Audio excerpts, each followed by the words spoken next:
Je vous propose de démarrer doucement. Donc, bienvenue à toutes et tous dans ce deuxième atelier à tout close qui fait suite au premier atelier de la semaine dernière qui était consacré à la clause de promotion d'emploi. Et donc, aujourd'hui, on consacre cet atelier à la prise en compte de l'égalité femmes-hommes dans la commande publique. Donc, cet atelier sera découpé en trois temps. Excusez-moi, en quatre grandes temps. Donc, je vous représenterai très rapidement hein, le GIP Maximilien et notre pôle achat responsable. Ensuite, nous aurons trois intervenants.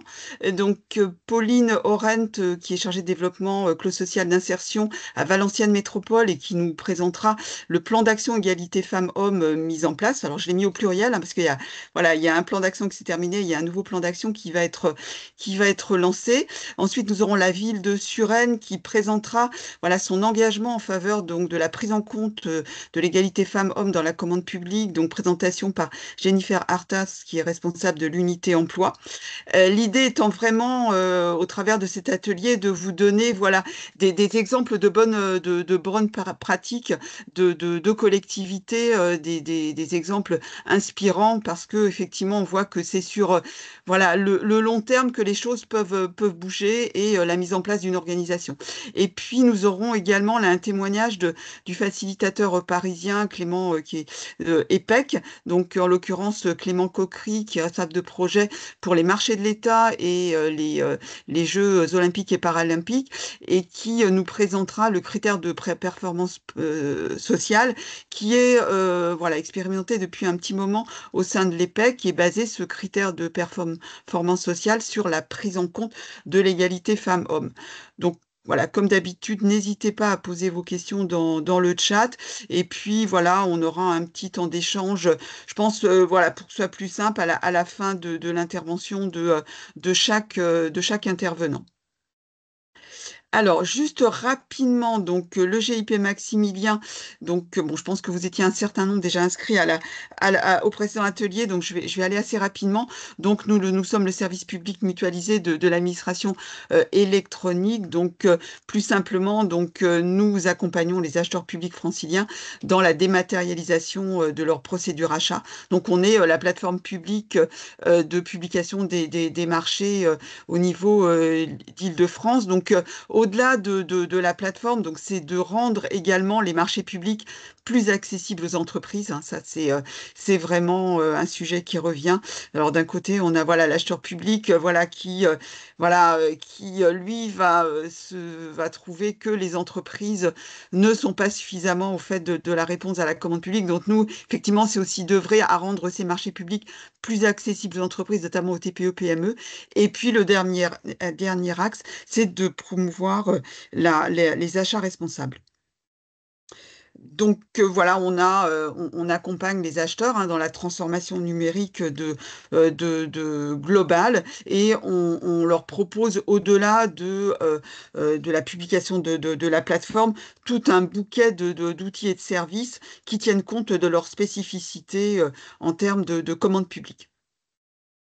Alors, depuis octobre 2022, on porte, on anime les achats publics responsables hein, depuis donc l'appel le PNAD 2022-2025.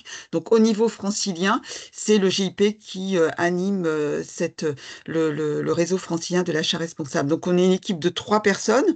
Donc, le pôle est animé par Louise Vidal, qui est chef de projet. Et sur le volet donc social, c'est moi qui suis chargée de mission, donc au sein de la mission d'appui au développement des clauses sociales, qui par ailleurs existe depuis 2016. Et sur le volet environnemental, donc ça c'est plus récent, donc 2022, c'est ma collègue Anaëlle Mazin qui va accompagner les acheteurs publics dans la prise en compte des considérations environnementales dans leur marché. Donc, notamment, le GIP, on est associé donc, à l'ensemble des travaux nationaux sur les achats responsables. Donc, notamment, on est associé à l'interréseau de la commande publique durable et on participe également sur le volet social aux travaux, aux réunions qui sont menées par Alliance Ville Emploi sur le volet national.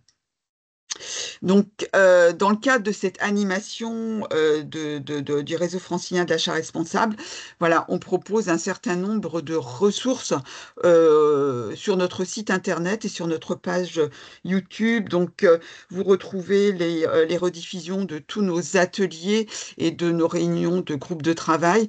On partage également toutes les ressources hein, qu'on peut publier, notamment des boîtes à outils, des fiches pratiques et on a une newsletter que l'on publie trimestriellement.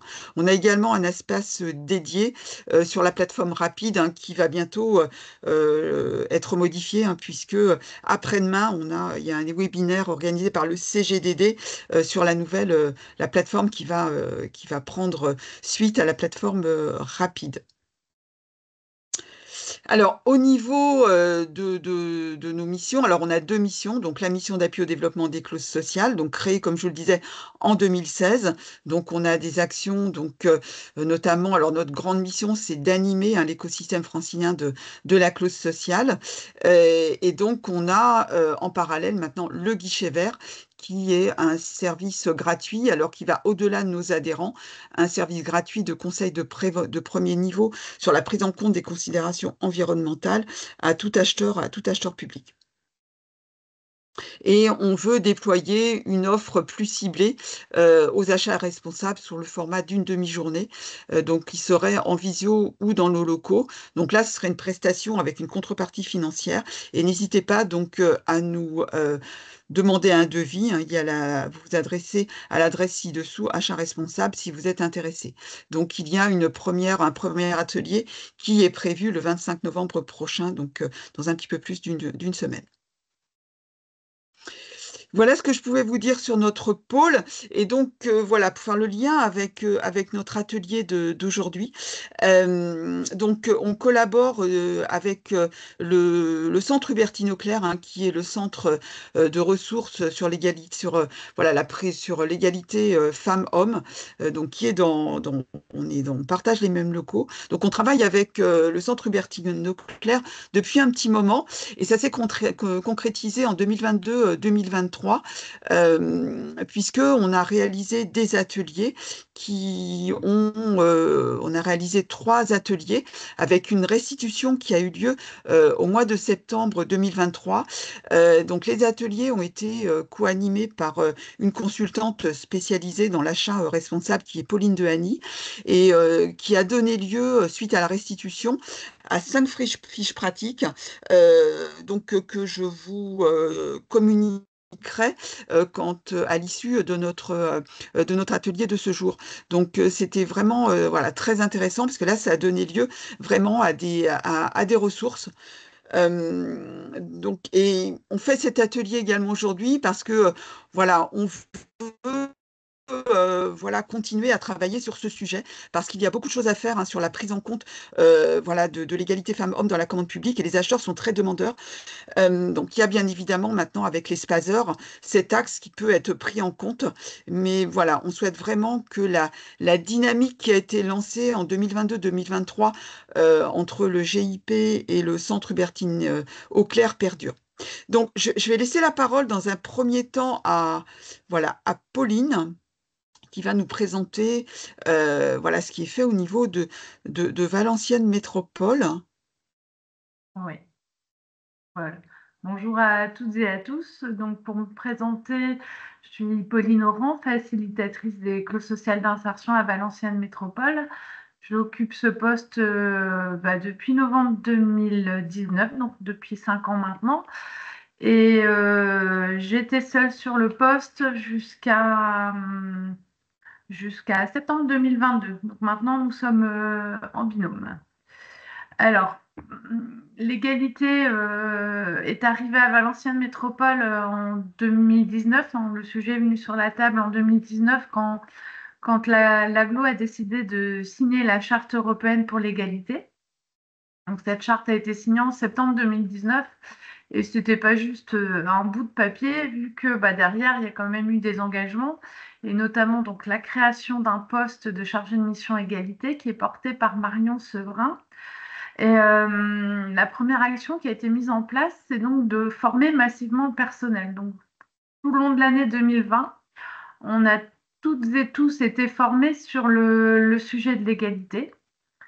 Et ce qui a permis également de co-construire le plan d'action, donc le premier plan d'action qui a été mis en place en 2021, donc pour les années 2021-2023, qui a été intégré sur 10 politiques publiques. Donc, il y a eu le contrat de ville, il y a eu l'économie sociale et solidaire, la communication, les espaces publics, le DevEco, enfin, voilà. Et notamment les clauses sociales d'insertion, donc sur le sujet que j'ai porté. Dans l'engagement aussi de cette charte, il y a eu la création de référents et référentes égalité femmes-hommes au sein de différents services. Donc moi, je suis pour mon service référente égalité. On est une dizaine, on était une dizaine au démarrage. Marion a mis aussi en place un réseau égalité femmes-hommes qui rassemble plusieurs prescripteurs, des entreprises. Voilà, on est nombreux sur ce réseau et tous les 3 mois, on a une réunion avec ce réseau et sur un sujet. Les clauses ont été un des sujets en juin 2023. On a eu une thématique sur la communication non discriminante. On a eu un sujet sur les violences conjugales. Voilà. Le prochain a lieu jeudi et sera sur les masculinités. Parce qu'on parle toujours de l'égalité femmes-hommes en mettant les femmes en avant et on a décidé cette fois-ci de changer de point de vue. Voilà. Donc moi, sur ma feuille de route, au niveau des clauses sociales, voilà. On est parti d'un constat, c'est que dans les clauses d'insertion sur mon territoire, on mettait des clauses que dans le BTP, hein, parce qu'elles sont nées à travers les chantiers NPNRU, enfin en rue à l'époque, et donc des métiers dits masculins, et il y avait très très peu de femmes sur les clauses sur mon territoire. Elles étaient 19 en 2020. Donc, c'était pas satisfaisant à mes yeux. Et donc, on a décidé de valoriser le dispositif des clauses d'insertion en essayant donc de développer ces clauses sur d'autres marchés, notamment les marchés de services. Voilà, ça c'était le premier objectif, effectivement, afin qu'à court terme, l'ouverture de ces clauses puisse bénéficier à des métiers dits féminins, type les métiers de nettoyage. Ça ne résout pas forcément la mixité des métiers, mais ça permet aux femmes d'accéder aux clauses d'insertion. À moyen terme, l'idée, c'est d'ouvrir les clauses à différents niveaux d'emploi, comme les prestations intellectuelles, dans lesquelles les femmes peuvent être un peu plus représentées. Voilà. L'idée également, c'est de sensibiliser les entreprises, les structures prescriptrices de l'emploi et le public à l'égalité femmes-hommes, parce que je pense qu'on part de très loin, notamment avec tous les stéréotypes qu'on peut avoir dans les différents métiers. Et donc, l'idée, c'est d'organiser des sensibilisations. Donc, on a sensibilisé des entreprises, notamment déjà à chaque réunion de chantier. Donc, quand on se présente en réunion de chantier, on évoque ce sujet à chaque fois.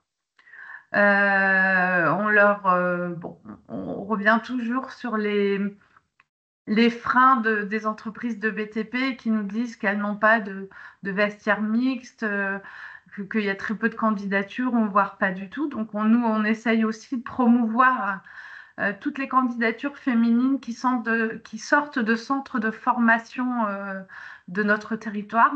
On a créé des liens avec ces centres de formation. Et dès qu'une femme y entre ou y sort, voilà, on est là pour essayer de pousser sa candidature sur nos offres closes, quand c'est dans le BTP, mais aussi ailleurs, dans les métiers de nettoyage. On a également réalisé des sensibilisations auprès des prescripteurs et prescriptrices de l'emploi, parce que si eux-mêmes ne sont pas convaincus, difficile de convaincre le public.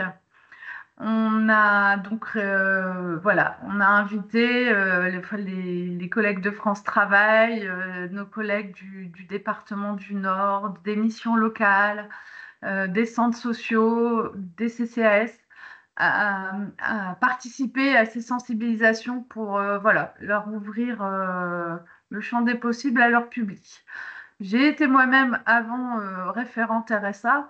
J'ai accompagné du public éloigné de l'emploi et c'est vrai que quand on reçoit une dame qui est seule avec des enfants, qui n'a jamais travaillé, hein, je prends un cliché, un stéréotype, elle se voit tout de suite dans les services à la personne ou le nettoyage et tout le monde n'ouvre pas le champ des possibles à ces dames, comme quoi l'industrie, le BTP, c'est aussi ouvert à ces personnes. Donc voilà, l'idée c'est d'ouvrir les visites d'entreprise. On en fait de plus en plus. On a un partenariat avec une agence d'intérim partenaire qui, dans le cadre de chez ses clients, 3 fois par an, fait des visites d'entreprise ouvertes aux femmes et parfois spécifiquement pour les femmes, histoire d'ouvrir ce champ des possibles. Je pense on a encore beaucoup de clichés, de stéréotypes sur nos publics et à nous d'ouvrir nos chakras. Voilà. Donc un premier bilan tu peux passer à la deuxième slide, merci. Le premier bilan de ce plan d'action, donc 2021-2023, on est passé de 19 femmes sur les clauses à 69 en fin 2023. Donc on voit que les marchés de nettoyage, mais aussi j'ai une délégation de services publics sur lequel on a mis des clauses à la patinoire de Valenciennes, ce qui permet d'ouvrir sur d'autres métiers et des métiers axés aux femmes, hein, tout ce qui est métiers d'accueil, mais la distribution des bâtins, ça a permis à des jeunes femmes d'accéder à ces postes. Donc, ouais, des structures prescriptrices de l'emploi plus réceptives aux messages, grâce aussi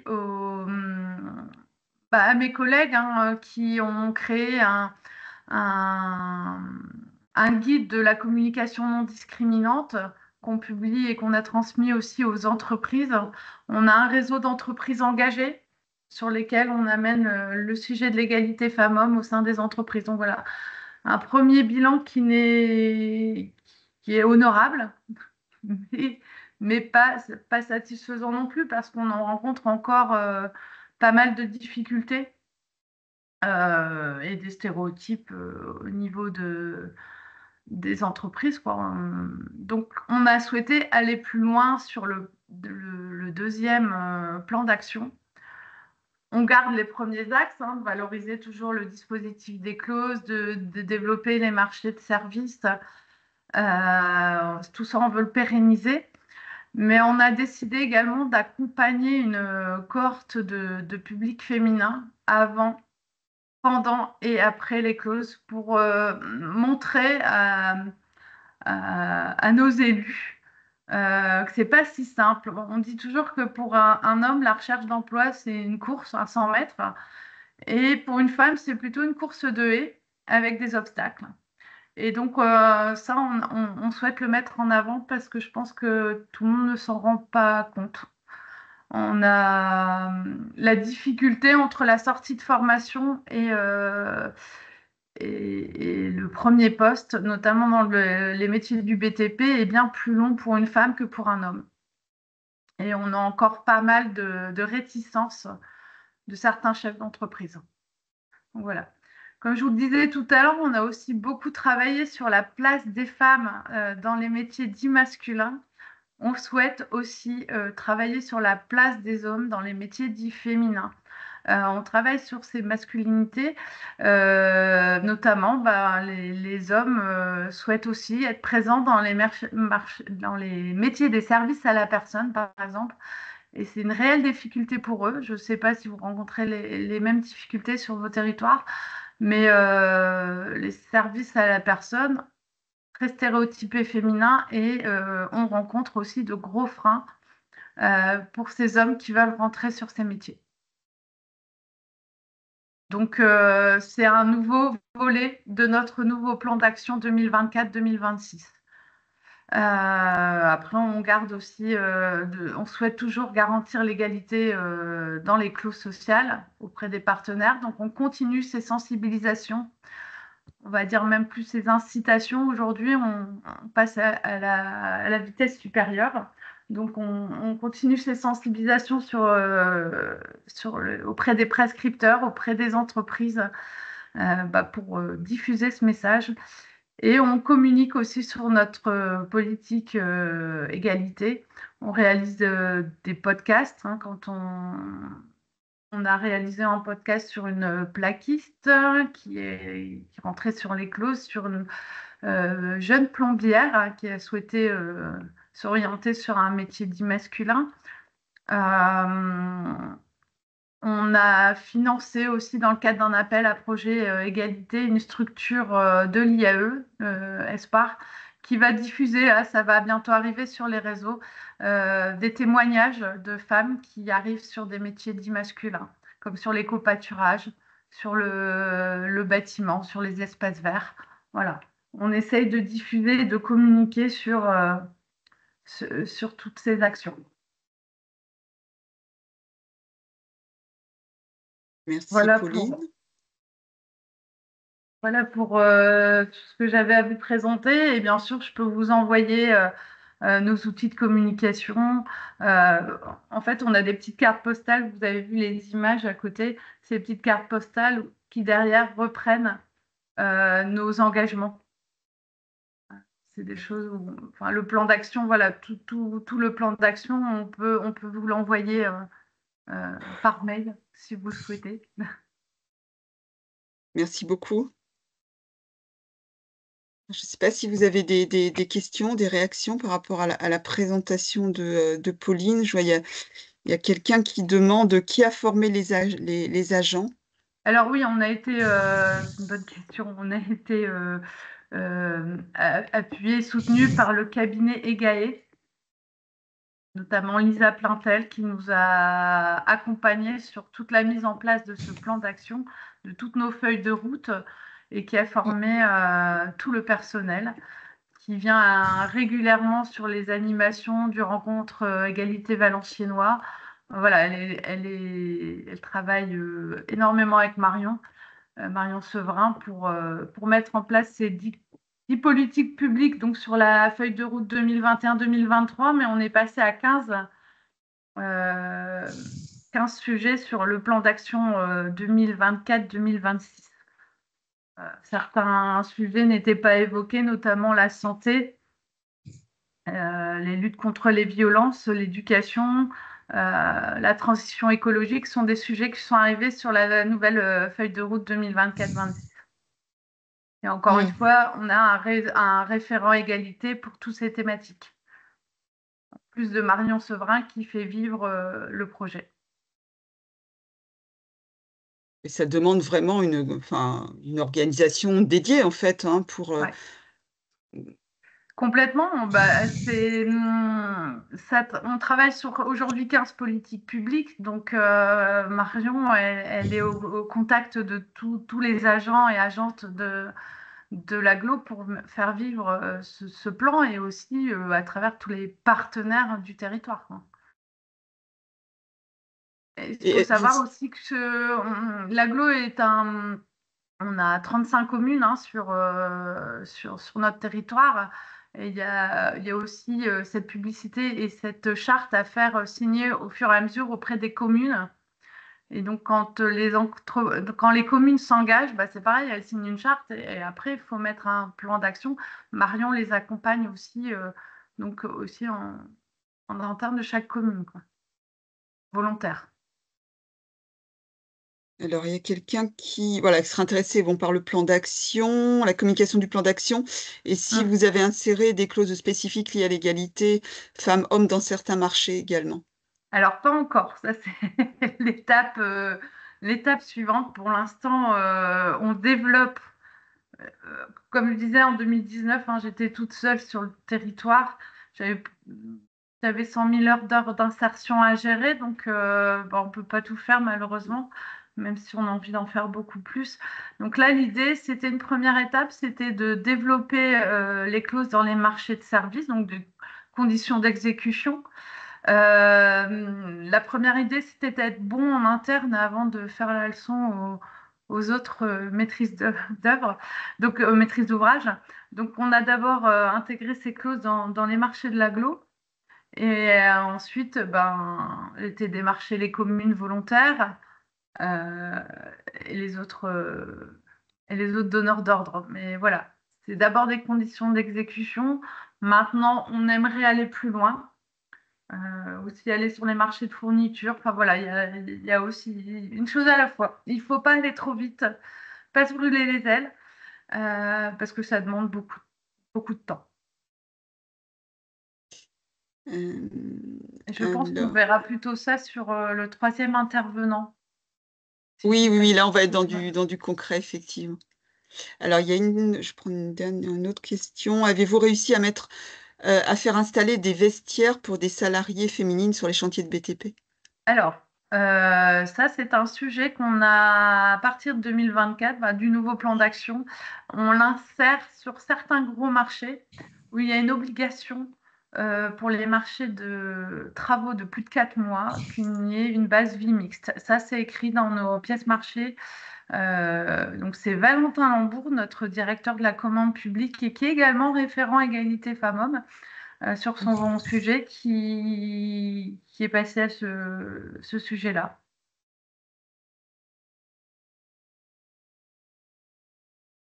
Maintenant, il y a l'écriture, il y a la théorie, il y a la pratique d'aller vérifier.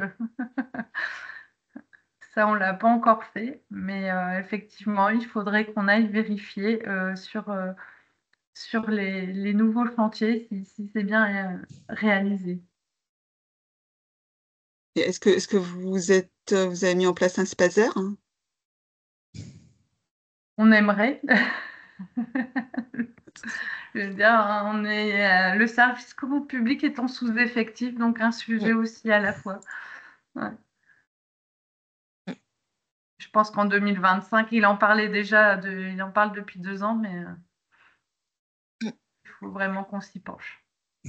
Voilà, ça peut être un sujet aussi à intégrer dans le volet social. Alors là, la dernière chose qu'on a réalisée avec la commande publique, c'est le marché de nettoyage, où on a mis une condition, c'est de revenir sur des heures de journée. Parce que ces femmes, justement, sont des femmes souvent à temps partiel et sur des situations précaires. Et en plus de les faire travailler tôt le matin ou tard le soir, bah, c'est pas les aider dans leur vie personnelle. Donc, le prochain marché, là, il est en cours d'écriture. La condition qu'on a souhaité mettre, c'est surtout de revenir sur des horaires de journée. Et donc, elles interviendront de 11 heures à 15 heures avec à nous de faire passer le message, hein. Les collègues ne vont pas forcément bien le prendre, que soit dérangés à 11h30 dans leur bureau. Mais bon, entre le télétravail, les réunions extérieures, bah, on va faire passer le message comme quoi c'est du bien-être euh, pour ces dames, quoi. Là, ça se développe de plus en, Mm. enfin, de plus On en en plus, revient, hein, ouais.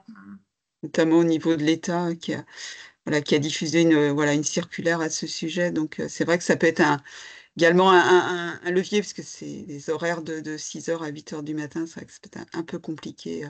Bah oui. À Voilà, les conditions sera voilà, faire les salles de réunion entre midi et demi et 14 heures quand elles sont le moins utilisées. Et puis les bureaux, déjà, c'est pas à faire tous les jours à mes yeux. Vider les poubelles non plus. Enfin, on a du papier. Enfin voilà, ça peut rester 2 jours dans une poubelle, il n'y a rien de grave. Et voilà, donc c'est tout un message qu'on va devoir faire passer de toute manière aux 300 salariés de l'agglo, hein. Parce qu'il y aura forcément des mécontents, mais bon. Je vois plus de questions. Bah, merci beaucoup, Pauline. Merci à vous. Très intéressant. Puis on attend, donc voilà, vous transmettra les documents Oui, demandés. Jennifer, je te laisse la parole Oui, maintenant. J'arrête mon partage et je te laisse la main, c'est ça? Non, non, Ou j'ai rien à projeter. toi, t'as pas de... Non. Ok, mais j'arrête le partage comme ça, ce sera plus simple. Eh ben, bonjour à tous et à toutes. Donc, je suis Jennifer Artaz, responsable de l'unité emploi insertion à la mairie de Suresnes et je suis également, en parallèle de mes fonctions de responsable, facilitatrice des clauses sociales. Pas à temps complet parce que c'est assez costaud, mais je suis en binôme avec une collègue et à nous deux, on fait un temps complet. Quoi vous dire? Donc la ville de Suresnes, parce qu'on parlait justement de l'égalité femmes-hommes dans la commande publique, nous, c'est une vieille histoire, hein, l'égalité femmes-hommes à la mairie de Suresnes, parce que on a un plan d'action global qui est né depuis 2011. Donc on a fait partie je crois, des toutes premières villes en France à avoir signé la Charte européenne pour l'égalité femmes-hommes en 2011. Et cette charte, cette signature a donné lieu à un plan d'action en 2012, plan d'action innovant et novateur pour l'époque. Et on a combiné cette signature de charte et ce plan d'action par une labellisation. Donc, on a le label AFNOR Égalité. On l'a depuis 2014. Il a été renouvelé déjà à 2 reprises, donc 2017 et 2021, et on vise pour 2025 une 3e reconduction. Donc, depuis 2011, c'était une volonté très forte de notre élu de l'époque et de la précédente mandature, mais voilà, c'est quelque part constitutif de l'ADN suresnois parce que les équipes municipales ont changé. Il y a eu pas mal de turnover aussi en interne, mais c'est quelque chose qui nous tient et c'est quelque chose sur lesquels on est alerté toute l'année, sensibilisé toute l'année. Nous aussi, comme Pauline l'expliquait, l'idée c'est d'être vertueux en interne avant de commencer à diffuser la bonne parole. Donc, tous les agents de la ville sont conviés très régulièrement à des ateliers sur l'égalité femmes-hommes. Et le prochain, par exemple, aura lieu le 25 novembre prochain pour la journée nationale contre les violences sexuelles et sexistes faites aux femmes. On a une invitation de nos RH pour traiter de l'égalité femmes-hommes dans le monde du travail. Donc voilà, c'est quelque chose qui nous tient. C'est quelque chose sur lequel on travaille et toutes nos politiques publiques sont touchées. L'emploi et l'insertion donc, en font partie. Nous avons une chargée de mission égalité femmes-hommes en interne et Léa Pellegrin travaille en transversalité avec l'ensemble de nos services pour collecter et remonter ce qui est fait sur les différentes politiques publiques. Donc nous avons travailler avec Léa et avec les autres collègues avant elle sur tout ce qui était l'intégration d'un petit article dans les DCE sur l'égalité femmes-hommes. Donc nous, à la différence de ce que Clément Coquery vous présentera tout à l'heure, nous n'en avons pas fait un critère. Nous en avons fait un article dans le DCE où en fait on érige cette volonté en point, enfin voilà, c'est un des points cardinaux de notre commande publique. Parce que ça fait très longtemps qu'on a bien compris l'intérêt d'une commande publique vertueuse. Alors, donc, ce que l'on a pu constater, nous, sur Suresnes, c'est qu'on n'a pas beaucoup de marchés de travaux. Donc, ça nous a grandement facilité les choses parce qu'on est un petit territoire, 50 000 habitants, et on a 43 000 heures d'insertion à l'année. Et on avait, les années précédentes, jusqu'à il y a 2 ans, 50% de femmes sur l'ensemble de nos marchés publics. Donc, on était très, très fiers de ce chiffre hein, qui est dû notamment à un gros travail de diversification des segments d'achat. C'est-à-dire, comme je vous le disais, on n'a pas beaucoup de marchés de travaux. Donc, en fait, on a dû innover et on a énormément de marchés réservés. Nous avons mis en place des marchés réservés IAE, nous avons mis en place des marchés réservés handicap, des marchés réservés ESS, mais également des prestations d'achat d'insertion. C'est-à-dire que nous passons par une structure d'insertion pour la mise à disposition de personnel communal qui viendrait remplacer le personnel permanent lorsque celui-ci est en sous-effectif ou en arrêt maladie. Nous avons donc plusieurs services qui sont concernés et impactés par ce marché de mise à disposition de personnel d'insertion. Nous avons les collègues de la restauration, les collègues de la petite enfance, tout ce qui va être aussi l'animation, les collègues des sports, la logistique,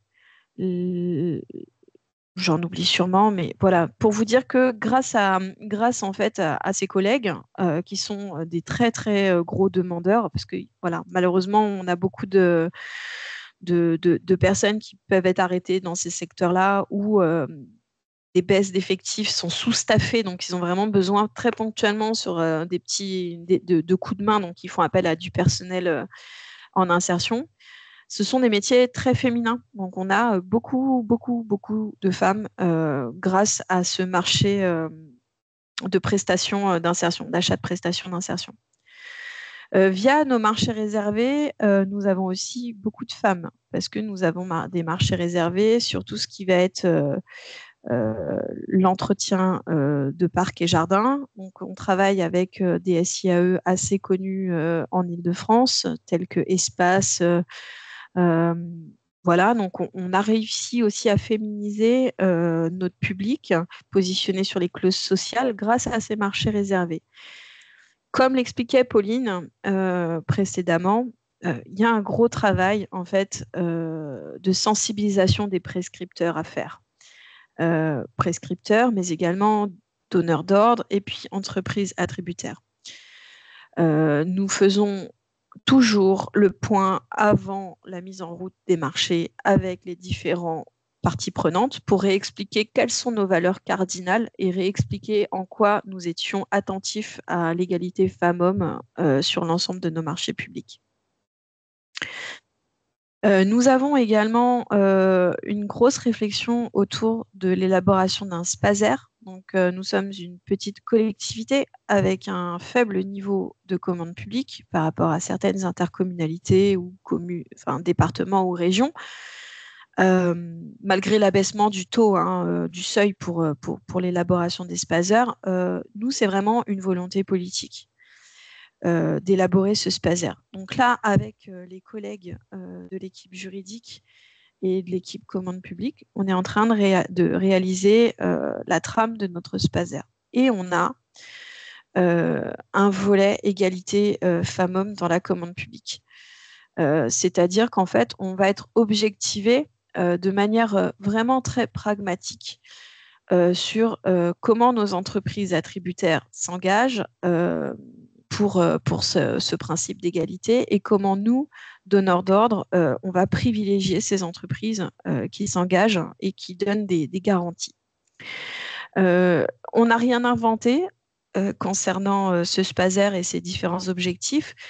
Comme l'expliquait Erika tout à l'heure, on s'est beaucoup appuyé du guide des aspects sociaux de la commande publique qui est existant et des différentes fiches actions qui ont été mises en place conjointement par une consultante assez connue dans le secteur, c'est Pauline Dehany, Centre Hubertine Auclair et le GIP. C'est les fiches 11, 12, 13 de la partie 3, la promotion de l'égalité femmes-hommes, de ce fameux guide qui reprennent très objectivement comment est-ce qu'on peut, dans un SPASER, être le plus pragmatique possible. L'idée, et avec les collègues des services achats, c'était, on voulait surtout pas de mots valises, en fait, de faire de grands principes super beaux sur le papier, mais en fait, dans la vraie vie, impossible à suivre et à quantifier. Donc, on est parti peut-être de manière un peu plus modeste, mais sur des choses que l'on pouvait facilement quantifier. Le nombre de marchés, la diversification des marchés, quel genre de secteur, le nombre de femmes dans les marchés, attendre justement des entreprises attributaires qu'elles aient une politique d'égalité femmes-hommes, voire même qu'elles aient répondu à tout ce qui était l'index d'égalité femmes-hommes. C'est possible dans le DCE de le demander. Ça fait partie des petits documents qu'elles peuvent vous donner, qui vous donnent vraiment des indications assez claires. Donc voilà, ça c'est au niveau vraiment de notre architecture globale. Ce que l'on s'est rendu compte, par contre, ce qui était assez compliqué, c'est que, vous voyez, tout ça, ça naît d'un portage politique, mais c'est traduit opérationnellement par des équipes. Et ces équipes, elles peuvent être amenées à bouger. Et ce qu'on s'est rendu compte depuis 2 ans, c'est qu'on a eu un gros turnover, que ce soit sur mon poste, parce que je suis arrivée en mai dernier en mairie de Suresnes, ou au niveau des services techniques et services juridiques, c'est qu'en fait, quand les gens changent, parfois les pratiques, elles ne perdurent pas ou elles se perdent. Et ça nécessite un petit peu de temps pour se remettre à niveau. Donc voilà, une fragilité sur ces questions-là, parce que vous avez vraiment des gens qui l'incarnent. Et quand ces gens partent, ça devient compliqué de raccrocher. Et puis, voilà aussi une sensibilisation des prescripteurs et des entreprises qui, à mon sens, est extrêmement importante. Nous ne faisons pas spécifiquement de communication comme les collègues de Valenciennes, hein. On n'est pas outillés ni staffés comme les collègues pour avoir des plaquettes, faire des petites vidéos capsules. Mais c'est pas pour autant qu'on n'est pas attentif à, quand on rencontre les entreprises, à systématiquement faire passer le message. Donc voilà, j'en ai fini pour ma partie. Donc Suresnes est vraiment très très engagée sur l'égalité femmes-hommes de manière globale. La commande publique n'est qu'une des politiques publiques qui est concernée par cette égalité femmes-hommes.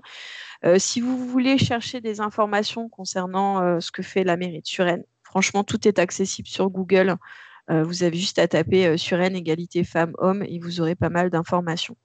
Et concernant des DCE, je vais essayer de trouver quelque chose qui peut vous intéresser pour pouvoir l'envoyer à Erika et qu'elle le diffuse. À votre disposition si vous avez la moindre question. Merci beaucoup, Jennifer. Également très intéressant. Enfin, moi, voilà, ce que je retiens, c'est qu'il faut quand même mettre en place voilà, une organisation.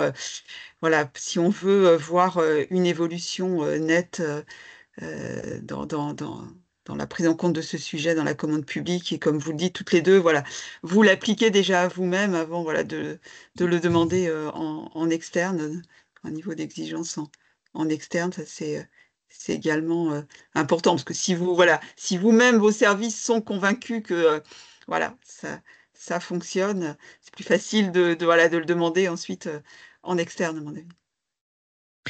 Oui, oui, absolument. Déjà, regardons-nous en interne avant de commencer à prêcher la bonne parole à l'extérieur. Et puis, quelque chose aussi d'extrêmement intéressant, c'est qu'en fait, de toute façon, nous, on n'est pas rigide quand on applique une clause sociale d'insertion. Tout se fait à la discussion avec les entreprises. Et parfois, en fait, elles projettent des postes. Elles vont vous dire j'ai besoin d'un manœuvre, j'ai besoin de profils qui seraient plutôt des profils masculins. Et puis en fait, on leur fait prendre un peu de hauteur en leur disant mais vous savez, si vous avez besoin d'une personne plus sur un poste administratif, nous pouvons aussi le valoriser dans le cadre de la clause sociale d'insertion. Et ça, cette ouverture, les entreprises ne l'ont pas spécialement. Comme ce n'est pas noté dans les DCE, ou elles le lisent pas correctement, elles le lisent vite. Hein. Les DCE, c'est des centaines de pages, donc elles vont vite. Hein. Cette réunion avant le lancement de la clause, elle est primordiale pour remettre les choses à plat et faire changer les entreprises. J'avais une question tout à l'heure, tu as parlé de prescripteurs, sensibilisation des prescripteurs. C'est prescripteurs de l'emploi ou prescripteurs, bureau prescripteurs en interne chez vous, voilà, les techniciens, techniciennes? Ah, les deux. D'accord. Les deux. Ouais. On alerte l'ensemble de notre écosystème emploi-insertion, donc tous les prescripteurs de candidats et tous les services techniques parce qu'ils sont personnels mairie et qui font les mêmes formations que tout le monde, sont sensibilisés à l'égalité femmes-hommes. C'est pas un sujet en fait. Parce que des fois, c'est ce qui oppose, voilà, ce que nous oppose certains acheteurs, c'est que les services achats sont vraiment convaincus de l'achat responsable globalement, de la prise en compte dans les marchés. Après, ça peut être plus voilà, les bureaux prescripteurs qui sont à sensibiliser. Donc, voilà, vous menez cette action à Suresnes, cette sensibilisation Oui, oui, tout le temps. des opérationnels. Je ne vois pas de questions. Donc, ce que je vous propose, bah, c'est de laisser la parole au troisième intervenant. Clément, Oui, je te laisse si tu es prêt. ouais, merci Donc là, on Erika. va être plus dans, voilà, on va être dans quelque chose de très opérationnel. C'est ça. Je te laisse la main sur ton support, Clément, si tu as un support. Ouais, très bien. Je vais commencer sans et puis je vais le diffuser Ça marche. un petit peu plus tard. Donc bonjour à toutes et tous. Bah, merci Erika pour l'invitation. Donc je suis Clément Coqueret, responsable de projet clause sociale à l'EPEC, l'ensemble Paris Emploi Compétences. Euh, je suis particulièrement mobilisé sur deux portefeuilles, on va dire, hein, de marchés à suivre, que sont les marchés de l'État, d'une part, donc les marchés en lien avec les administrations centrales de l'État, les ministères, pour être précis, et les marchés en lien avec les Jeux Olympiques et Paralympiques Paris 2024, même si en ce moment, enfin, voilà, on est plutôt sur l'après que que la période concernée. Euh, L'idée de mon intervention ce jour, c'était aussi de vous présenter le fait que justement sur un certain nombre de marchés, on essaye, hein, à notre échelle, hein, de manière modeste, mais on essaye d'inclure une égalité femmes-hommes dans les marchés via les clauses sociales et via effectivement les critères de notation, les critères de performance proposés directement aux acheteurs. Donc l'idée, en fait, dans ce process-là, bah, c'est simplement de faire une proposition de clause sociale qui serait non seulement une condition d'exécution, enfin, comme une clause sociale en fait classique, hein, avec un nombre d'heures, par exemple, à réaliser par l'entreprise, donc qui serait une proposition de notre part faite à l'acheteur concerné. Et en plus, bah, d'y coupler, d'y adjoindre en fait une notion de critère, dans le cas présent, qui peut être du critère d'égalité femmes-hommes, mais qui peut aussi être du critère allant sur d'autres thématiques, de manière à orienter la clause de manière qualitative sur cet aspect-là, et d'essayer d'avoir un petit peu plus de contrôle, un petit peu plus voilà, euh, d'envie d'orienter l'entreprise dans telle ou telle direction. Donc ici, dans le cas de la parité femmes-hommes. Euh, Ce que je vous propose pour que ce soit pas trop abstrait et que ça puisse être, enfin, que ça puisse vous parler un petit peu plus, c'est peut-être maintenant de vous présenter ce à quoi ça peut ressembler. Alors j'y vais, puis vous me dites, hein, si vous voyez mon écran.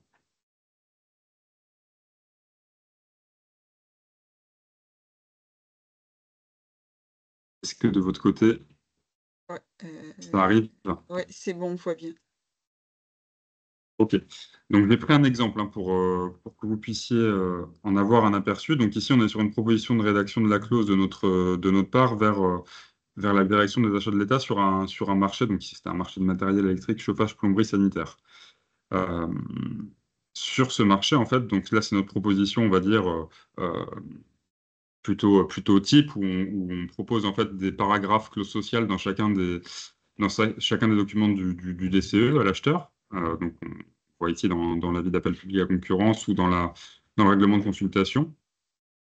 Donc, comme je vous le disais, on est sur un critère de performance en plus de la condition d'exécution. Donc, on a forcément ce point-là qui apparaît avec ici la pondération et les 10% à demander, enfin, le fait que les critères de performance correspondent à 10% de la note finale. C'est ce qui est proposé de notre part, hein, vis-à-vis de l'acheteur. Au niveau de la clause, on va retrouver, je descends un petit peu plus vite, hein, mais euh, on va retrouver donc on va dire un petit peu les classiques, la liste des publics éligibles, le nombre d'heures d'insertion proposées. Si on est sur une concession en fait, hein, donc il y a beaucoup d'heures, mais c'est pas tellement ça l'important. Et on va avoir en plus de ça du coup les différents critères proposés avec à chaque fois un niveau de pénalité en cas de non-réalisation ou de non-atteinte de ces critères, enfin des engagements de l'entreprise par rapport à ces critères. Euh, Dans le cas présent, voilà, on est sur une pénalité de 60 euros, vous voyez, juste ici par heure d'insertion réalisée qui serait non conforme à l'engagement pris par le titulaire. Donc on a à la fois cette clause en condition d'exécution qui est donc couplée à ce critère de performance. Dans le marché présent, donc là je vous ai montré comment c'était proposé à l'acheteur. Maintenant je vais plutôt vous montrer justement le questionnaire de performance auquel va devoir répondre l'entreprise par rapport à ces thématiques-là. Donc on retrouve, vous voyez donc enfin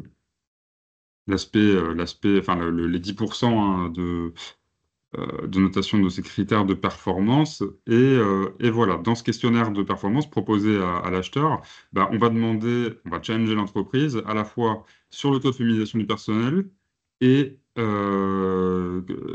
pardon, du personnel d'encadrement et du personnel non cadre. Vous voyez? Donc en fait, ici, l'entreprise va devoir se prononcer sur un taux de féminisation de l'emploi par rapport à ces deux sous-critères, enfin ces deux critères plutôt.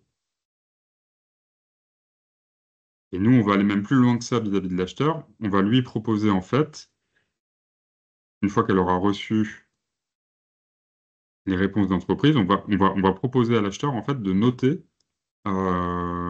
les réponses des candidats, évidemment sur la partie clause sociale, hein, mais et particulièrement sur les critères, mais on va lui proposer voilà, un système de notation de manière à ce qu'il puisse, l'acheteur, déterminer les, les réponses, les offres des entreprises qui semblent être les meilleures parmi celles reçues.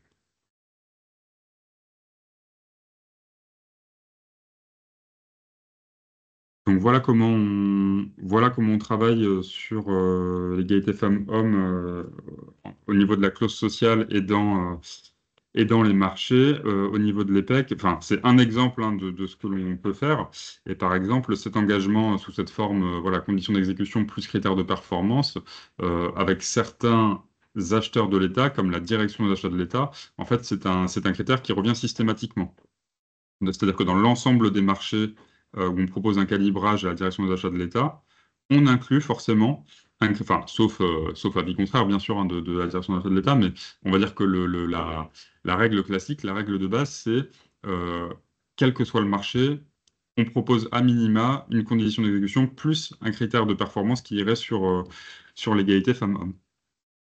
En plus, éventuellement, d'autres, comme de la formation, comme du tutorat, voilà, comme d'autres types de critères.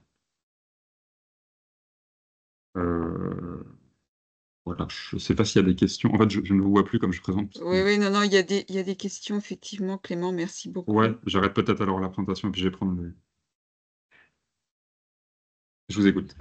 Alors, il y a une question. Vérifiez-vous dans l'exécution du marché que ce taux soit respecté? Alors, le taux de 10%, j'imagine? Non. Alors, Non, le taux... le taux de féminisation qui a... C'est ça, hein, c'était Oui, un... bien sûr. Bien sûr. Alors, on le vérifie effectivement, on le vérifie dans la mesure du possible. On demande également aux acheteurs en fait de le vérifier parce qu'il ne faut pas oublier que c'est quand même leur marché, c'est eux qui en sont responsables. Donc oui, on essaye nous à notre échelle avec les éléments dont on dispose de le suivre, mais on essaye, j'ai envie de dire aussi et surtout, de responsabiliser les acheteurs sur le bon suivi des engagements d'entreprise dans le cadre des marchés en question. Alors, il y a une question ensuite. Alors, je ne sais pas si ça a répondu à la personne qui posait la question. Je suis Est-ce que... désolé, je vois pas les questions en fait. Je sais pas ce que j'ai fait, mais Alors, je vois je plus te les questions. les lis. Est-ce que l'EPEC pourrait nous transmettre les documents présentés? Oui, oui, sans Oui, tu problème. les partages. Bien sûr. Alors ensuite, il y a une question suivante. L'évaluation de la candidature porte bien sur le seul public valorisé dans le cadre des clauses en insertion. Alors, est-ce que l'évaluation de la candidature porte bien sur le seul public valorisé dans le cadre des clauses en insertion? Exactement, exactement. Effectivement, comme on est dans le cadre enfin, d'un engagement d'entreprise sur l'aspect clause sociale, sur des bénéficiaires clauses, effectivement, la note correspond à ces bénéficiaires clauses. Et nous, comment dire ça, notre proposition de jugement, on peut dire ça comme ça, correspond bien à ces publics-là. C'est-à-dire les publics éligibles aux clauses sociales. Alors ensuite, il y a une question sur l'objet, le lien avec l'objet du marché. Il ne semble pas y avoir de lien avec l'objet du marché. Femmes et chauffage. C'est un marché de chauffage, climatisation, c'est ça? Moi, je trouve justement qu'il y a beaucoup de liens. Je trouve justement qu'il y a beaucoup de liens, on peut justement se dire que sur des marchés qui sont plus stéréotypés, voilà, comme c'est le cas, j'ai fait un petit peu exprès de prendre justement un marché qui irait sur des prestations qu'on pourrait considérer comme plutôt masculines, hein, dans la pensée voilà, globale. Bah, justement, sur ce type de marché, c'est là où ça va être intéressant d'aller un petit peu casser le stéréotype et d'inclure des critères de performance qui vont justement engager l'entreprise à aller un petit peu en dehors de leur zone de confort et de procéder à des recrutements voilà, qui vont changer, qui vont permettre de donner une certaine qualité, une certaine orientation à cette clause sociale. Oui, Et parce c'est que les vrai que, bon, personnes, c'est les personnes embauchées dans le cadre du marché, hein, bien évidemment. bien sûr, bien sûr. Personnes Alors en après, insertion, voilà, embauchées dans le cadre de ce marché. Enfin, voilà, Stéphanie qui a posé la question, voilà, si... tout à fait. voilà. Alors après, j'entends tout à fait la critique possible qui est, oui, c'est bien beau, mais il faut trouver les publics en adéquation. Je suis d'accord, on est plutôt verni sur le territoire parisien. On a forcément un bassin d'emploi voilà, qui est assez étendu, assez vaste, et où on a la chance de pouvoir avoir du public féminin à proposer également sur ce type de poste. Je ne dis pas que ça court les rues, mais on en trouve. Donc c'est vrai qu'on le fait aussi en se disant qu'on peut, voilà, que c'est pas simplement une demande pour une demande à l'entreprise, mais qu'on peut aussi y répondre si l'entreprise derrière nous dit, ben ok, c'est bien beau, on répond en s'engageant sur ça, mais il faut que vous nous aidiez à trouver le public. Ça, on peut le faire Et vous sur notre formez territoire. aussi? Vous faites de la formation, enfin, vous travaillez avec les missions locales sur du public jeune qui ne seraient pas forcément voilà, des jeunes femmes qui ne penseraient pas aller vers ces filières ou... On en fait, effectivement, on en fait. On en a fait récemment sur le métier de couvreur, par exemple, avec un organisme de formation où justement l'idée était voilà, de faire une promotion plus féminine sur ce type de métier qui, là encore, voilà, est plutôt genré, plutôt stéréotypé. Euh, et et l'idée est bien sûr après de pouvoir orienter ces personnes, donc éligibles aux clauses sociales et formées sur ces métiers, sur des marchés qui y correspondent. Des marchés sur lesquels, vous l'aurez compris, on aura proposé ces critères de performance. Pour vous donner un Alors, petit chiffre, enfin, aussi que ça puisse également vous parler, sur l'ensemble de ces marchés de l'État, enfin, des administrations centrales de l'État, on est à 40% de femmes parmi les bénéficiaires de ces marchés. C'est-à-dire parmi 650 bénéficiaires sur l'année 2023. donc les entreprises, finalement, ça ne leur a pas trop posé de difficultés, même au niveau de la réponse en critères, hein. Non, pas forcément. Alors après, c'est comme dans tout, on a un petit peu tous les cas de figure, hein. Vous aurez toujours les entreprises qui sont archi bloquées, archi réticentes, et des entreprises qui auront compris aussi voilà, l'aspect plus RSE de la chose et qui vont jouer le jeu à 200%. Bon, je pense que la moyenne, elle est un petit peu entre les deux, entre ces deux cas de figure. Mais effectivement, non, de plus en plus, on arrive à avoir voilà, de belles histoires et de belles choses mises en place avec ces entreprises. Alors, je continue les questions. Vous dites, hein, Oui. si voilà, on répond aux questions, enfin, on répond bien à ce que vous posez dans la question. Alors ensuite, une question, c'est-à-dire que l'égalité femmes-hommes n'est appréciée au sein d'une clause d'insertion classique et pas en dehors. Alors, soit avec la condition d'exécution. Je ne suis pas sûr d'avoir bien compris la question, pardon. Alors, je ne sais pas si Nicolas peut préciser. Alors, l'égalité femmes-hommes n'est appréciée qu'au sein d'une clause d'insertion classique et pas au dehors. Enfin, je pense que c'est l'association conditions d'exécution critères, mais je ne suis pas sûre. Je me Oui, Vous pouvez permets, préciser. oui, bien sûr. du coup, pour expliquer, oui, en gros, donc c'est toujours rattaché à une clause d'insertion d'exécution. C'est pas apprécié par rapport à l'équipe projet qui intervient en dehors d'une autre clause qui prescrit une inscription, une insertion. Non, c'est bien dans le premier cas que vous venez d'évoquer. C'est ça. D'accord, Mm. merci. Ça sécurise le lien avec le marché, en fait, hein, de faire porter le critère sur la condition d'exécution, en fait. Là, au moins, on est vraiment, point de vue juridique, sécurisé, à mon avis. Ouais, d'accord. C'est ça. Ensuite, oui, ok, le taux de finalisation. Alors, ensuite, il y a une question sur la grille de notation. Dans cette grille de notation, il est question du taux que l'entreprise entend mobiliser sans engagement. Comment cela sera-t-il comptabilisé? Quelle incidence si ce n'est pas respecté? Alors, je vais répondre Alors, dans question de dans le... taux que l'entreprise entend mobiliser. Je sais plus, peut-être que faudra repasser le questionnaire, Oui, oui, oui, je peux le... enfin, ou la Je peux le... grille de notation. Alors, je me remets en mode partage. Hop. Est-ce que vous voyez Ouais, mon on voit écran? bien. La question portait sur la grille, c'est Sur ça? la grille de notation, question de taux que l'entreprise entend mobiliser. C'est ça. En fait, on demande à Oui, l'entreprise le taux de féminisation, voilà, comme vous le voyez, hein, du personnel d'encadrement et du personnel non cadre. Bah, en fait, on demande tout simplement à l'entreprise de s'engager sur sur un certain niveau, sur un certain taux. Et par rapport à à ce taux-là, nous, on va proposer une notation par rapport à la réponse maximale. Attendez, en même temps, je vous le mets ici. Vous voyez, donc là, on prend un exemple, en fait, hein. Euh, admettons que, voilà, là, l'entreprise s'engage sur 40% sur ce taux de féminisation du personnel d'encadrement, et que la meilleure offre soit 80%. Voilà, comme ce critère est noté sur 50 points, en fait, on établit le calcul suivant: 50 points fois l'offre du candidat divisé par la meilleure offre, ici donc 80%, ce qui nous donne 25 points. Donc en fait, l'entreprise a 25 points sur 50 sur ce sous-critère-là. Et pour vous répondre sur la deuxième partie de la question, si je l'ai bien comprise, qu'est-ce qui se passe si l'entreprise n'atteint pas ou ne respecte pas ouais, ce taux son au taux. cours de la vie du marché? Bah, elle s'expose à des pénalités. Les pénalités qu'on a en fait proposées euh, avant cela.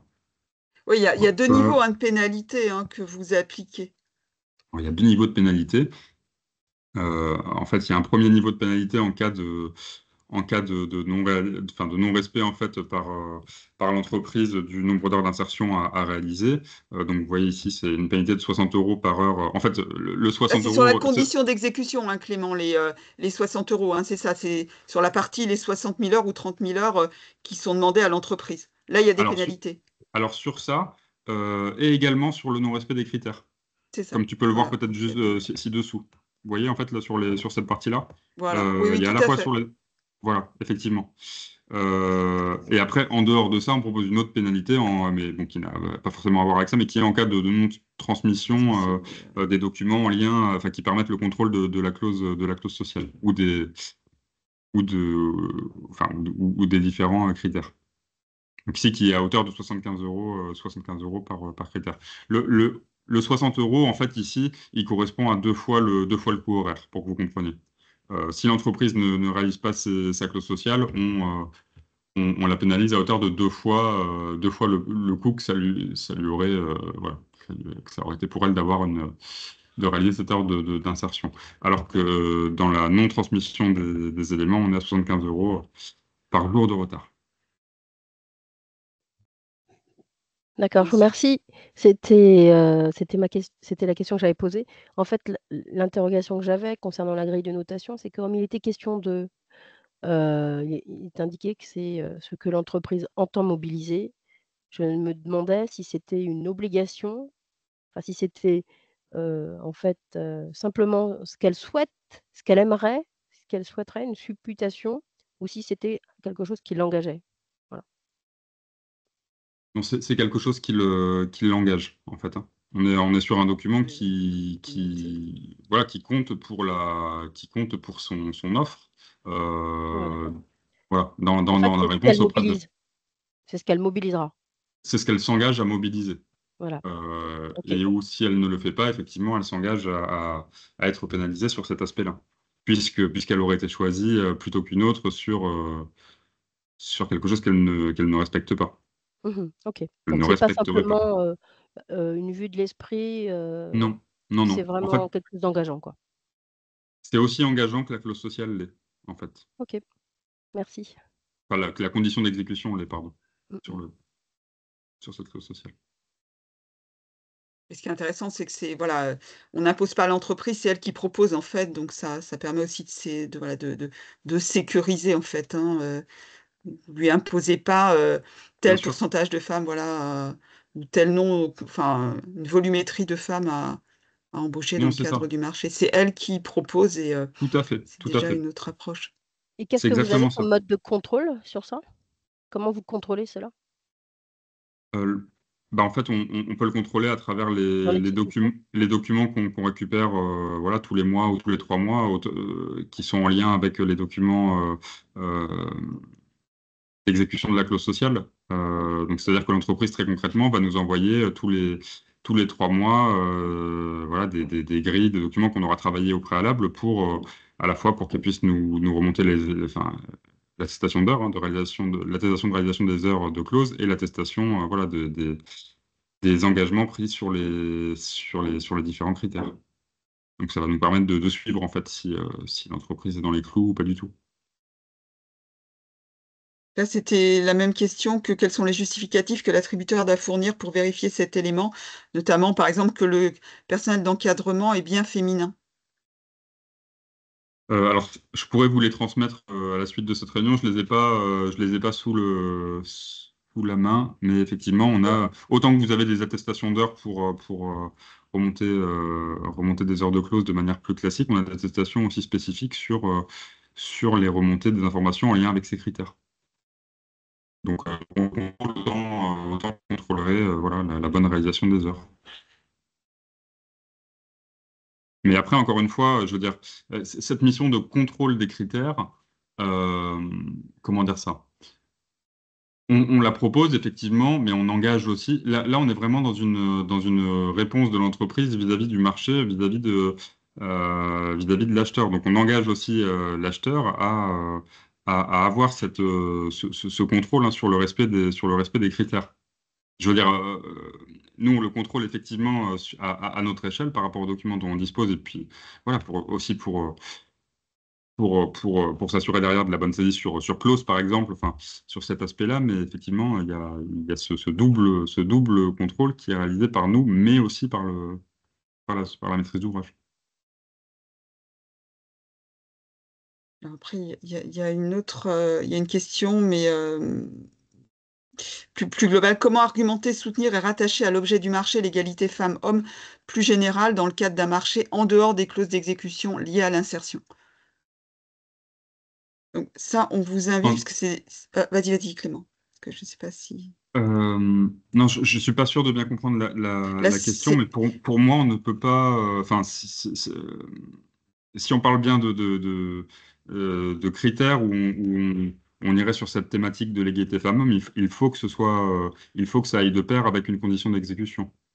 Ça, c'est juridiquement ce qui est faisable. L'inverse ne le serait pas, d'avoir uniquement du critère de performance sans condition d'exécution. Mais là, je Enfin, pense que sauf, la question sauf si posée c'est plus, pour c'est en dehors de la clause, comment mettre une clause sur l'égalité femmes-hommes, mais en dehors de clause d'insertion, hein, si je comprends bien la D'accord, question. d'accord, pardon.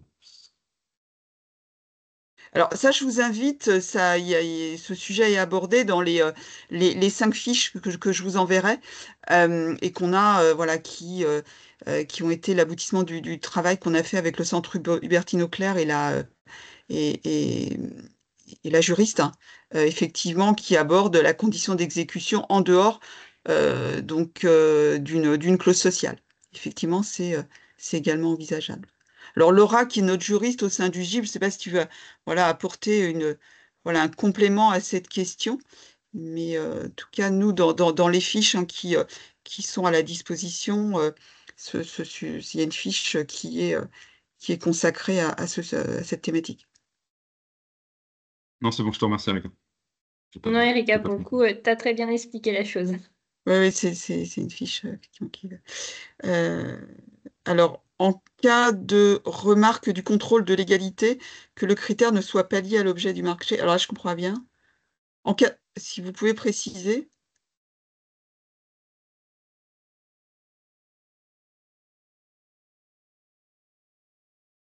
C'est encore sur le lien avec l'objet du marché, le critère sur le taux de féminisation. Alors, pour moi, il est forcément en lien avec l'objet du marché du fait qu'il est rattaché à la clause d'insertion. Peut-être qu'il faudrait être reprécisé à ce moment-là, parce qu'il y a vraiment une question qui revient sur le lien avec l'objet du marché. Stéphanie, n'hésitez pas si vous voulez préciser votre question pour qu'on vous apporte la réponse la plus précise possible.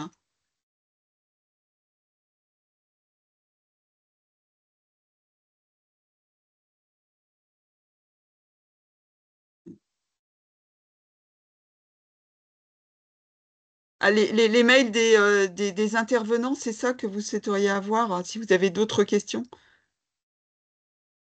Ça, il n'y a pas de souci, je pense, ce que je peux, là, je pose la question aux intervenants, si Sans on peut problème. transmettre. Il n'y a pas de souci. Oui, oui, sans aucun problème. Je sais pas, le marché, là, l'objet du marché interroge sur le lien entre climatisation, chauffage et taux de féminisation. Là, ça interpelle. Mais je crois que il y a aussi peut-être d'autres segments d'achat. Enfin, peut-être parce que là, il y a la Ah, bien sûr. climatisation, mais tu dis que l'État, au sens large, c'est systématiquement voir si on Ah peut oui, oui, mettre oui. un critère. Tout à fait. Non, non, il faut bien comprendre que là, c'était un exemple, mais effectivement, comme je vous le disais, en tout cas sur les marchés passés par la direction des achats de l'État, on le propose systématiquement, que ce soit du travaux, que ce soit des marchés de services. Euh, voilà, et c'est aussi, enfin, je veux dire, c'est pas qu'on en a eu envie comme ça et qu'on l'a fait, hein. C'est une demande forte de leur part, voilà, d'aller sur de la féminisation sur l'ensemble comment dire ça, l'ensemble des opportunités d'emploi en lien avec les marchés passés Oui, il y a vraiment un fort sur engagement. sur tous les taux. Et là, parce que bon, ça demande quand même un suivi spécifique. Donc, il y a des points réguliers entre le donneur d'ordre, les entreprises, j'imagine, pour voir l'état d'avancement, parce que ça demande quand même un suivi Oui, rigoureux. tout à Alors, fait. non pas que la clause, ça ne demande pas de suivi, mais là, voilà, il y a quand même deux suivis, un double suivi à avoir. Oui, oui, oui. Alors, je sais que donc on parle de la direction d'achat de l'État, je sais qu'il propose des points même qui vont au-delà de la clause sociale, hein, tous les 3 mois ou tous les 6 mois en fonction des marchés concernés, histoire de bien suivre Ouais. l'avancement de manière globale. Mais ça concerne évidemment aussi la clause sociale et ce à quoi on est associé quand le sujet est bien présent. Après, il y a des entreprises avec lesquelles ça se passe très bien et pour lesquelles il y a pas franchement besoin d'une intervention de notre part, en plus d'un mail de confirmation pour lequel tout va bien. Mais dans le cas où ça se passerait plus mal, effectivement, il y a un suivi réalisé auprès de l'entreprise, à la fois de notre part vis-à-vis de l'entreprise et, comme je vous le disais, de l'acheteur vers l'entreprise en nous associant pour avoir un petit peu plus de force, enfin, de poids aussi Oui. Alors, par contre, ce qui est intéressant, c'est de voir, voilà, vu que c'est vraiment la direction des achats de l'État qui porte ce sujet, je pense que voilà, on peut dire que tout est sécurisé, verrouillé juridiquement, donc Oui, c'est sûr. c'est quand même là, on est quand même certain que de rédiger une clause de ce type dans leur marché, ça a été relu par le service juridique, enfin, directions diverses et variées, j'imagine, pour que voilà, tout soit conforme à la législation. Tout à fait. Et donc, on a entendu voilà, que l'État également rédige un SPASER. Donc, j'imagine que sur le volet social, l'axe social, la prise en compte de l'égalité femmes-hommes va en faire partie. C'est à Oui, venir. Ouais, j'imagine que tout à fait, tout à fait. On n'en a pas encore la version finale, sauf si je... ça devrait. C'est ça, tant pour les prochains mois.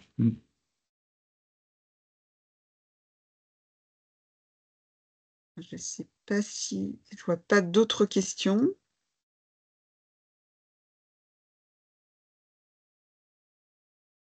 Donc, je ne sais pas si vous, les intervenants, vous voulez voilà, donner quelques préconisations, si vous avez voilà, si vous voulez ajouter des choses. On enverra de toutes les façons le replay, le support, et puis ben, je verrai avec chaque intervenant voilà, les ressources qu'on pourra transmettre. Et puis ben, vos adresses mail, parce que voilà, il y a peut-être des questions voilà, plus opérationnelles que certains participants souhaiteraient vous poser.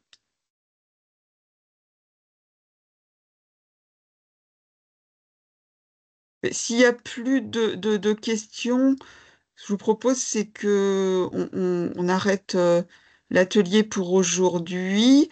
Et donc, je vous rappelle qu'il y aura voilà, un atelier la semaine prochaine là, qui sera consacré aux considérations sociales dans les marchés de l'ANRU et plus précisément sur la gestion urbaine de proximité, la GUSP, et puis voilà, les prestations intellectuelles dans les marchés en rue, parce qu'on pense en rue égale marché de travaux. Et donc, c'est donner des exemples, des retours d'expérience sur les prestations intellectuelles dans ce type de marché. Ben, un grand merci aux intervenants, aux participants. Je vous souhaite une très bonne journée et voilà, je donne rendez-vous à ceux qui le peuvent à la semaine prochaine. Merci, Erika. Merci à tout le monde. Merci, au Merci, revoir. Erika. Au Merci revoir. à tous. Au revoir. Au revoir tout le monde, merci.